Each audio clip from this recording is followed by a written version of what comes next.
తిరుమల లడ్డూ వ్యవహారంపై ఈ రోజు అసెంబ్లీలో చర్చా కార్యక్రమం నిర్వహించారు.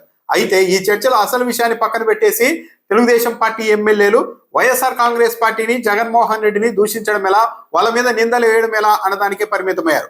ఒక దశలో డిప్యూటీ స్పీకర్ రఘురామకృష్ణరాజు గారే అసహనానికి గురయ్యారు. తెలుగుదేశం పార్టీ ఎమ్మెల్యే కూన రవికుమార్ మాట్లాడుతూ 10 నిమిషాలు మాట్లాడారు. కానీ ఎక్కడా కూడా లడ్డు అనే పదం లేకుండా వైఎస్ఆర్ హయాంలో అలా చేశారు, జగన్మోహన్ రెడ్డి హయాంలో ఇలా చేశారు అంటూ అసత్యాల్ని అసెంబ్లీ వేదికగా వాస్తవ దూరమైన అంశాల్ని తెలుగుదేశం పార్టీ ఎమ్మెల్యే కూన రవికుమార్ ప్రస్తావిస్తూ వెళ్ళిపోయారు.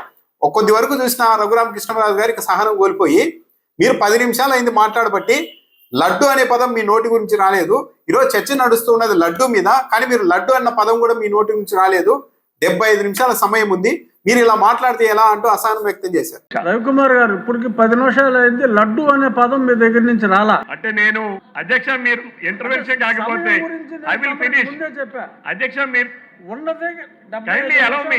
మీ విచక్షణ అని కూడా చెప్పాను. అధ్యక్ష నేను ఇప్పటి వరకు మీరు అధ్యక్ష allow me లఘు చర్చ లడ్డు మీద allow me to speak.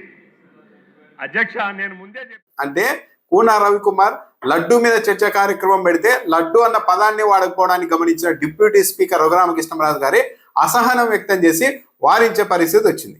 సరే, తాను మాట్లాడిన అంశాల్లో జగన్మోహన్ రెడ్డిని, వైఎస్ఆర్ని టార్గెట్ చేస్తూ కూన రవికుమార్ మాట్లాడిన మాటల్లో అయిన వాస్తవం ఉందా అంటే అది లేదు. వైసీపీ హయాంలో తిరుమల బస్సు టికెట్ల మీద జెరూసలేం గురించి, ఆ యాత్ర గురించి ముద్రించారంటూ ఆరోపించారు. ఇది కూడా అవాస్తవం. వైఎస్ఆర్సీపీ అధికారంలోకి వచ్చిన తొలి రోజుల్లో ఈ వివాదం తెరపైకి వచ్చింది. కానీ దర్యాప్తు చేస్తే ఆర్టీసీ ఉన్నతాధికారులు తేల్చింది ఏంటంటే ఈ టికెట్లను తెలుగుదేశం పార్టీ దిగిపోయే రోజుల్లో ముద్రించారు, వాటిని ఆ తర్వాత అమలు చేశారు, అంటే వాటిని వాడారు.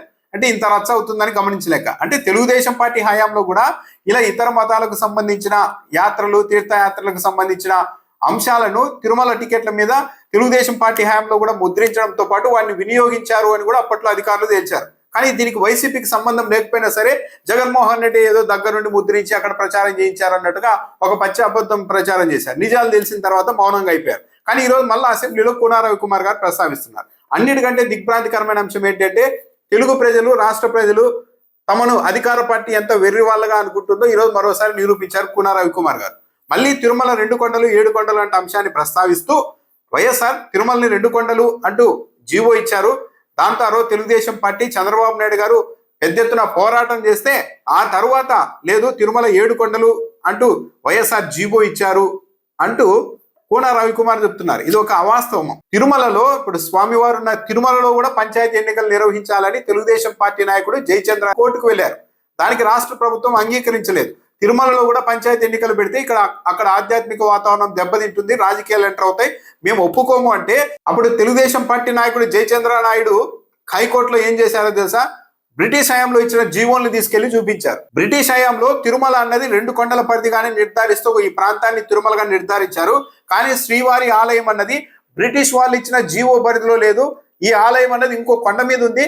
కాబట్టి బ్రిటిష్ వాళ్ళు ఇచ్చిన జీవో పరిధిలోనికి తిరుమల ఆలయం రాదు. కాబట్టి తిరుమలలో కూడా ఎన్నికలు నిర్వహించాలి, పంచాయతీ ఎన్నికలు అంటూ కోర్టుకు వెళ్లారు. దాన్ని అడ్డుకట్ట వేయడానికి వైఎస్ఆర్ ఆ ఆలయ పరిధిలో కూడా, అంటే ఇప్పుడు తిరుమల ఉన్న ఆలయ పరిధిలో కూడా ఎన్నికలు నిర్వహించడానికి వీలు లేదు అంటూ జీవో ఇచ్చారు. దాన్ని పట్టుకొని బ్రిటిష్ హయాంలో ఇచ్చిన జీవోల్ని, ఎన్టీఆర్ హయాంలో నియమించబడిన చల్లా కొండయ్య కమిటీ తిరుమల 2 కొండలే అంటూ ఇచ్చిన ఆ జీవో, ఆ నివేదికల్ని అన్ని పక్కన పెట్టి వైఎస్ఆర్ తిరుమల పరిధిని కుదించేశారు అంటూ ఒక పచ్చి అబద్ధాన్ని ప్రచారం చేశారు. అప్పుడు వైఎస్ఆర్ ప్రభుత్వం ఇక ఇలా కాదని చెప్పేసి మొత్తం 7 కొండల్ని, అంటే 335 చదరపు కిలోమీటర్ల పరిధి మొత్తం శ్రీవారి ఆలయానికి చెందుతుంది అంటూ అధికారికంగా కేంద్ర ప్రభుత్వాన్ని కూడా ఒప్పించి జీవో తెచ్చింది.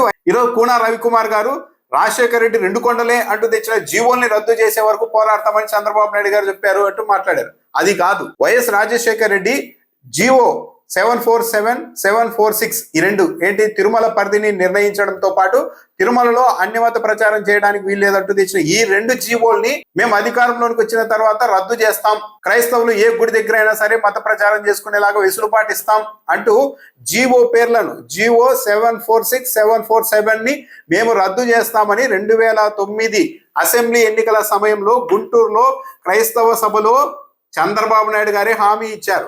వాస్తవం అలా ఉంటే చంద్రబాబు నాయుడు గారు మళ్ళీ తిరుమల పరిధిని కుదించేలాగా చేస్తానని చెబితే తిరుమల ఆలయంతో పాటు ప్రముఖ పుణ్యక్షేత్రాల దగ్గర ఇతర మతస్థులు ప్రచారం చేసుకోవడానికి నేను వెసులుబాటు ఇస్తానని చంద్రబాబు నాయుడు గారు చెప్తే దాన్ని పక్కన పెట్టి వైఎస్ఆర్ఏ అదంతా చేసేశారు అని కూన రవికుమార్ గారు అసెంబ్లీ వేదికగా మాట్లాడుతూ ఉన్నారంటే ఏపీ ప్రజల్ని ఎంతో వెర్రి వాళ్ళలాగా వీళ్ళు చూస్తున్నారు కూడా అర్థమవుతుంది. ఎందుకంటే ఇటీవల దీని మీద బాగా డిబేట్ జరిగి అసలు విషయం పబ్లిక్ అంతా అర్థమైంది. అయినప్పటికీ కూడా ఇంకా వైఎస్ఆర్ 2 కొండలు చేశారు అంటూ మాట్లాడడం బట్టి పబ్లిక్ మీద వీళ్ళకి ఎంత చులకన భావం ఉంది అధికార పార్టీ నాయకులకి అనేది దీన్ని బట్టి అర్థమవుతోంది.